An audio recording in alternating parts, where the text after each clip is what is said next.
Gracias por continuar con nosotros. Estamos hablando con el ingeniero Víctor Medina Calderón, que es un especialista en temas energéticos, específicamente en el gas. Antes de la pausa le preguntábamos por esta amenaza que la mayoría de empresarios del Perú creen que es cierta, o sea, no es un cuento, de que Sendero Luminoso, si se le ocurre atacar el gasoducto, es decir, poner una bomba, una carga de dinamita y lo corta en algunos tramos, la reparación costaría muchísimo y nos dejaría sin energía un buen tiempo.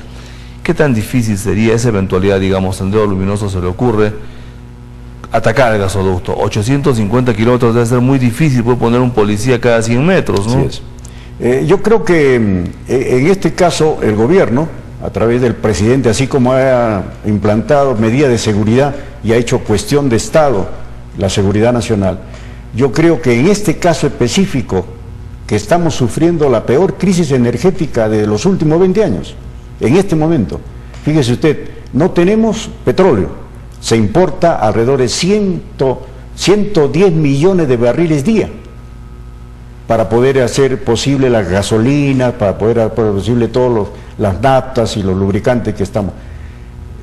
La crisis eléctrica, o sea, hidroeléctricamente hablando, es pavorosa.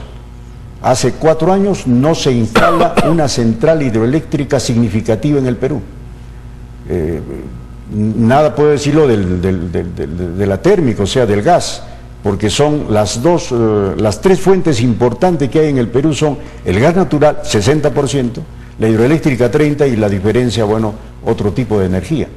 Entonces, la dependencia del gas natural es una cuestión de Estado. Y yo, de ser gobierno, lo primero que hacía, una política de Estado. Y lo que he sugerido al Congreso, de que por fin haya un Ministerio de Energía separado del Ministerio de Minería. Fíjese, el fracaso del ministro Herrera en el Ministerio de Energía y Minas se debió a eso. Es un experto en asuntos energéticos y tuvo que solucionar el problema minero, totalmente fracasó prácticamente. Entonces, la separación de un Ministerio de Energía y un Ministerio de Minería es urgente en esta política de Estado. Y de ser gobierno, yo tomaría la decisión de hacer política de Estado, la seguridad energética, particularmente en lo que usted dice, o sea, el gasoducto, ¿no? Y eso significa, pues, poner todos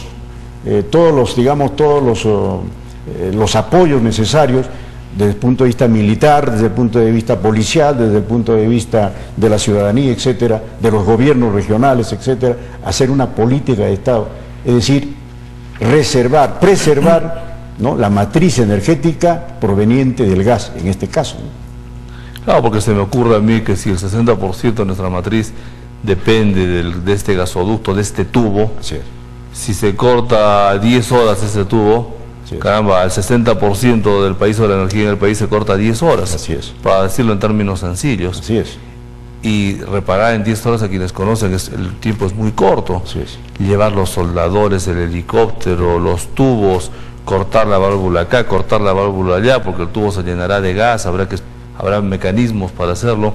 Un asunto bastante complicado. Es una política de Estado, sin duda. En este momento tiene que asumir la responsabilidad el presidente Humala de hacer lo que ha hecho con la seguridad nacional. Claro. Hacer una política de Estado para defender la seguridad energética, ¿no? Claro, y como el ministro de Defensa está preocupado y denunciada las compras, justificadas las compras secretas de equipos militares por la amenaza de Chile, 800 tanques, 1000 tanques. Así es.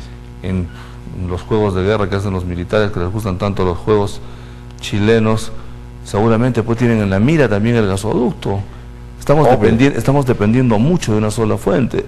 Es un cordón umbilical prácticamente. Así es verdad. Y sobre todo teniendo en cuenta la modalidad de contrato que se hizo con el consorcio Camisea. En mi concepto, diga usted, el Congreso en este momento debería ya revisar el contrato Camisea para poder tener por fin la versión real de la existencia de las reservas que existen allá en Camisea.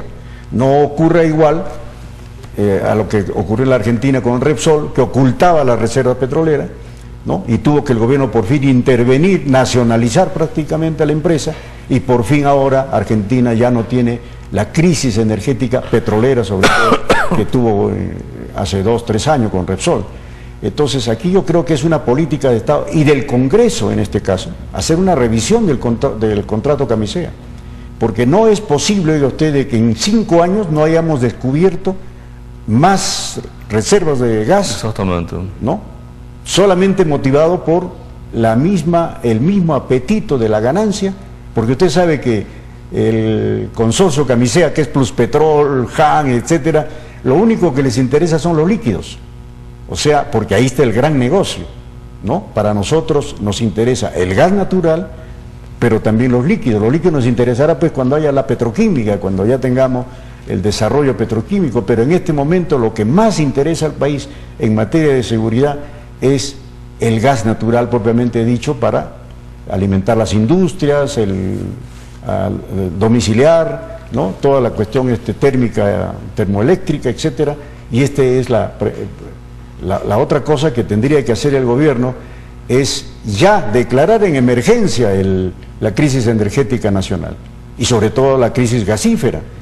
Al declarar en emergencia, constitucionalmente hablando, existe la decisión de que si es que se declara en emergencia, automáticamente se deja de exportar una molécula de gas fuera del país. Hasta en eso estamos en contra del desarrollo energético nacional, exportando lo poco que tenemos. Pero eso caerá por su peso, ¿no? Dice que hace poco han descubierto en Estados Unidos un mega yacimiento, sí, más de 320 trillones, sí, es decir, ni siquiera 10, casi... Bueno, no de gas, sino de un sistema rocoso que de ahí sale... Pero no el gas de esquisto. No el de esquisto, gas, aparte del de esquisto. Gas natural. Sí, aparte del gas de esquisto, que la tecnología permite explotarlo. Es probable, no sé. Mientras no haya certificación. Entonces, para ir concluyendo, sí, dar gasoducto cada vez más lejos. Ah, no, eso ya es un cuento chino, mi querido señor. Lo dije acá. La petroquímica, claro, y también lo dije repetidamente, esto es una mesida, el expresidente de Petroperú también lo dijo. Así es, este es un engaño, ¿no? Y por ejemplo, hace 2 días va el ministro a Tacna y dice, señores, ustedes van a tener por fin el gas. No dijo qué gas, naturalmente. Entonces los tacneños lo aplaudieron, dijeron, bueno, pues muy bien, por el gobierno. No, le dijo, es el gas virtual, es un gas que lo vamos a llevar en camiones, cisternas, y ustedes lo van a tener en sus grifos y en sus casitas, ese gas virtual, pero no es el gas natural que permitiría no solamente cambiar, por ejemplo, mire usted, en la Sauden, en Hilo, tiene 2 plantas térmicas a base de carbón. Es decir, significativamente sería beneficioso para la Saudi y para todo el desarrollo de Hilo cambiar en lugar de carbón y para el ambiente, porque eso debe estar contaminando. Y para el ambiente, usted comprenderá, quemar carbón no es lo mismo que quemar gas. No. Así es. Y de otra suerte, ya los tacneños, acabo de recibir un informe de un periodista, un señor Miranda que dice Radio Tacna, y realmente se sienten defraudados, porque el ministro con todo empacho dijo, señores, a Tacna no llegará el gas, es lo que dijo. Entonces los tacneños... Que no se desesperen, porque Arequipa tampoco va a llegar, sí, pues, ni a Puno, ni a Moquegua, no va a llegar, simplemente nos están meciendo. Bueno, pues no son las noticias muy buenas, había mucha... los especialistas siempre lo pusieron en tela de juicio, ¿no? Así es. La planta esta, ¿cómo le hablaban? El gran polo petroquímico. Eso es una tontera. Eso, claro. Eso se le ocurrió al presidente García hablar de polo, y ni sabe lo que es un polo. Fíjese, un polo petroquímico es una planta básica, donde se hace urea, fertilizantes y nitrato. Es una plantita, llamémosles así en términos de la grandeza que significa todo el polo. Y eso supone 350 a 400 millones de pies cúbicos día que tendría que alimentar a esa pequeña planta, llamémosles así. Luego viene la intermedia. La intermedia es ya para producir plásticos, nylon, solventes, películas, etcétera, todo lo que sale de la petroquímica. Y finalmente eso significa más o menos 800 millones de pies cúbicos diarios alimentados por el gasoducto. Y si usted quiere ir a lo más grande, que es el verdadero polo, un polo en México, por ejemplo, eso supone 18.000 millones de dólares de inversión, es hasta para producir... No, y le digo, y cosa curiosa, en China había una protesta, en China, que es un país que digamos no se caracteriza por sus reglas ambientales, una tremenda protesta por la ampliación o la instalación de una planta petroquímica. Sí. Y aquí en el sur le estamos pidiendo que vengan, que vengan. Bueno, contradicciones. Son las contradicciones propias. Así es, gracias ingeniero por estar con nosotros. Nos ganó el tiempo. Con ustedes amigos, si Dios quiere, conmigo será hasta el día lunes. Mañana sí Freddy Rosa se le acabó el permiso y estará acá tempranito, 10 de la noche. Gracias otra vez, buenas noches.